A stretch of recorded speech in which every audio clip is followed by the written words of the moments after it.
Bidadari, chapter 112. Serba salah. Mati aku. Benar-benar mati aku sekarang. Dia sudah tutup pintu, kakeknya sudah pergi. Tak lega rasanya hati Aida ketika memikirkan ini. Dari saat Reiko ada di pintu, Aida juga sama sekali tak peduli apa yang mereka bisik-bisikkan di depan sana. Yang dipikirkan adalah bagaimana cara dirinya bisa menjelaskan semuanya kepada Reiko. Tapi sampai suara pintu itu tertutup pun, dia masih belum menemukan alasan yang tepat. Habislah aku nih. Aida tak berani menatap Reiko. Dia lebih memilih untuk menundukkan kepalanya saja dalam-dalam. Mungkin kalau dia sekarang bisa menggali tanah, Aida lebih memilih untuk cepat-cepat masuk dan bersembunyi menutupi wajahnya. Duh, dia marah gak ya? Cemas dan nyut-nyutan kepala Aida. Tapi dia gak kesini, dia menuju ke meja makan. Masih banyak piring-piring kosong di meja makan. Aku basa-basi apa ya? Kayaknya dia mau cuci piring deh. Makanya Aida kepikiran kesini. Aida yang sudah tinggal sebulan dengannya tahu kalau Reiko yang super bersih itu tidak suka kalau melihat sesuatu yang kotor. Apalagi bekas makan itu tidak dirapikan. Bukan dia banget. Pak, apa butuh bantuan cuci piringnya? Saya rasa saya udah bisa kok Pak melakukan itu. Habis Aida bingung harus bagaimana. Makanya dia berusaha menawarkan. Walaupun Aida sendiri juga tahu tak mungkin dia bisa mencuci piring dengan tangannya yang diperban. Dan mencuci piringnya itu sambil berdiri. Bukankah dia tak diizinkan memberikan beban yang berat dulu pada kakinya selama 3 hari? Tapi aku sudah tahu sih kalau bakal dicuekin kayak gini.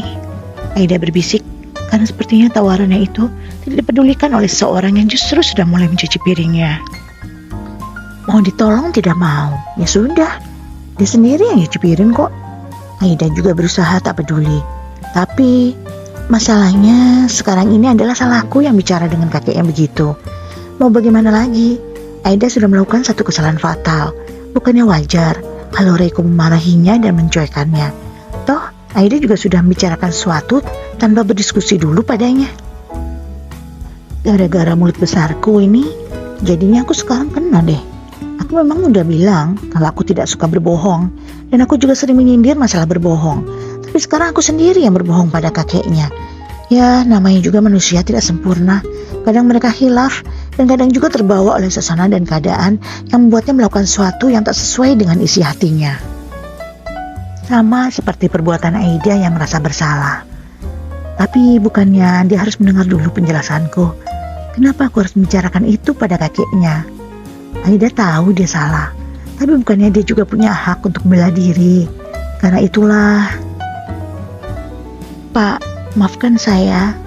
Aida mengencangkan suaranya supaya bisa didengar oleh orang yang sedang mencuci piring. Waktu kemarin itu saya terpaksa bicara tentang masalah program. Soalnya Romo Dewijaya sama Pak Dewaluyo terus saja bertanya macam-macam. Jadinya saya bingung dan berbohong soal ini. Saya pikir ini bisa membuat mereka tidak lagi banyak menyusahkan saya dan bertanya yang lain-lainnya. Aku tahu dia pasti mendengarku kan? Tapi kenapa dia tidak menjawab? Kesal Aida. Reiko memang masih terlihat sibuk dengan cucian piringnya. Saya tahu kok Bapak marah sama saya karena saya sudah membahas masalah ini pada Romo Dewijaya. Aida bicara lagi. Tapi saya sama sekali tidak berniat untuk punya anak dari Bapak juga kok. Sama sekali enggak Pak. Itu semuanya cuma pura-pura supaya kakek tidak terus-terusan menginterogasi saya. Jadi Bapak jangan berpikir kalau saya memang mengharapkan akan punya anak dari Bapak dan mengikat Bapak selamanya untuk menikah dengan saya. Sumpah, wallahi saya nggak mau Pak.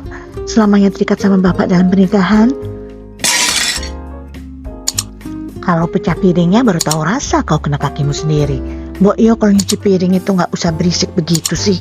Kaget aku jadinya. Kesal Aida karena dia sedang bicara serius.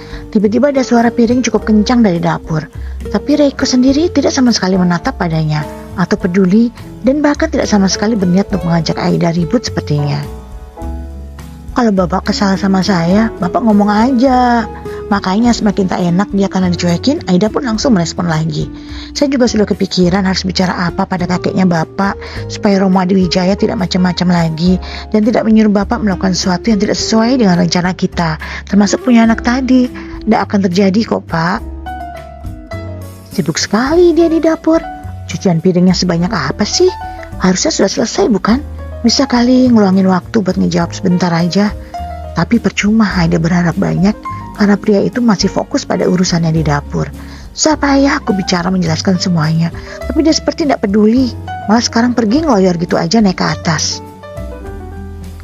Ya, Riko bahkan sama sekali tak melirik dan menatap Aida. Seakan-akan di ruang tamu itu kosong. Dia sudah naik ke tangga. Bilang pendidikannya tinggi, tapi tak punya manner.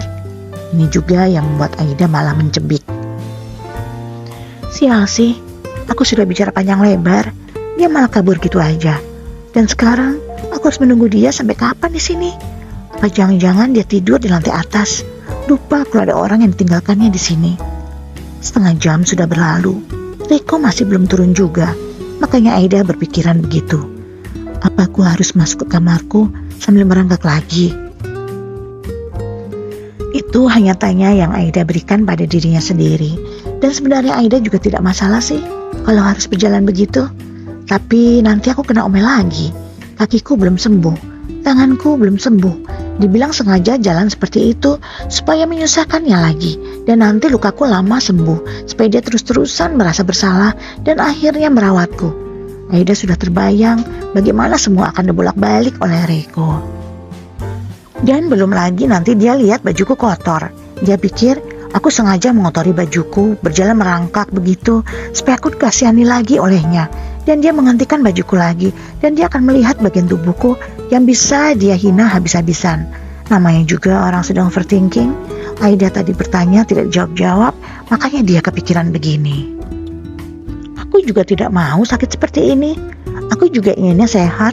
Aku juga sudah kepikiran seperti ini sejak sebelum operasi. Apakah aku harus mengangkat kedua payudaraku atau tidak? Tapi kata dokter itu memang harus diambil supaya tidak ada lagi sisa-sisanya. Siapa sih orang yang ingin seperti ini? Sesuatu yang mengganjal di kepalanya dan membuat dirinya tak enak. Bahkan gini Aida menunduk sambil melihat telapak tangannya yang masih diperban. Aku juga tidak menyuruhnya untuk menghentikan pakaianku dan membuat dirinya jijik dan kesal karena sudah melihat sesuatu yang memang tidak disukainya. Aku tadi meminta dia untuk memberikan bajunya supaya aku bisa pakai baju sendiri. Tapi dia sendiri yang tidak memberikannya. Aida yang sedang menunduk mengedip-edipkan matanya supaya dia tidak menangis. Tapi memang rasanya hatinya begitu perih. Dia bilang dia harus dianggap dokter kan? Pura-pura menjadi dokter dan dia tidak punya perasaan apapun padaku. Seharusnya dengan dia mengatakan itu ya aku harus menganggapnya sebagai dokter. Karena ini yang paling masuk akal untuk kami berdua. Lagi pula dia juga memang tidak mungkin punya rasa apapun padaku. Dan aku juga tidak mungkin punya rasa apapun padanya. Aku tahu batasannya. Siapa aku di sini? Dan aku juga tidak pernah berharap untuk terus bersama dengan laki-laki yang sudah berzina. Oh enggak, ya Rob, janjimu. Wanita pezina untuk lelaki pezina. Wanita baik-baik untuk lelaki baik-baik. Aku bukan pezina. Namanya juga Aida kesal. Sudah disuruh menunggu hampir 1,5 jam. Orang yang ditunggu tidak turun-turun. Makanya dia mengoceh saja dalam hatinya, berpikir apapun yang bisa membuat dirinya sibuk. Meski memikirkan ini juga membuat hatinya terluka. Tidak, jangan menangis. Mungkin ini hanya ujian dan Tuhanmu hanya mengetesmu saja dengan laki-laki pezina itu. Kamu tidak boleh terlihat lemah. Lagi pula nanti dia lihat CCTV, dia senang melihatmu menangis, Aida. Bisik hati Aida yang sekarang sudah berhati-hati dengan CCTV. Sudahlah, aku jadi mengantuk sekarang. Siapa suruh dia meninggalkanku di sini lama-lama? Gerutu Aida lagi. Wajar bukan? Kalau sudah ditinggal 2 jam, rasanya mengantuk sendirian begitu. Apalagi dia tidak megang handphonenya juga. Baik, aku tidur saja. Terserahlah dia mau turun atau tidak. Tapi aku tadi sudah minta maaf. Kalau dia butuh penjelasan, aku akan menjelaskan. Dan kalau aku mau kamar mandi, kalau aku sudah tidak tahan ya, aku akan merangkak saja. Seru Aida pada dirinya sendiri. Sudah malas merasa bersalah. Kalau dia tanya-tanya, kenapa aku menidur di sofanya, aku bilang aja kalau dia tidak datang dan dia tidak bisa menyalahkanku.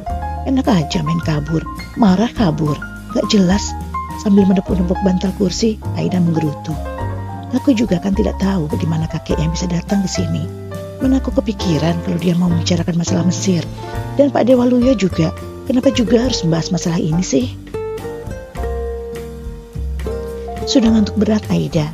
Kan memang dia tadi juga minum obat pereda nyeri, dan itu ada obat tidurnya. Dirinya juga sudah kelelahan dari tadi, ribut terus dengan Reiko, dan sudah bermain perasaan banyak sekali dari pagi hari sampai menjelang sore hari. Makanya sambil selonjoran dirinya sudah senyum-senyum merilekskan tubuhnya, ingin memejamkan mata. Udah gak nyut-nyutan kakiku. Dan saat sudah mendapatkan posisi enak, matanya pun perlahan-lahan tertutup. Sungguh nyaman, karena memang inilah yang diinginkan olehnya. Apalagi penyejuk ruangan cukup nyaman dan membuat dirinya bisa tidur lebih lelap di sofa yang empuk itu. Tidur tanpa gangguan apapun. Tapi apakah benar Reiko tidak mau turun ke bawah karena dirinya benar-benar kesal pada Aida?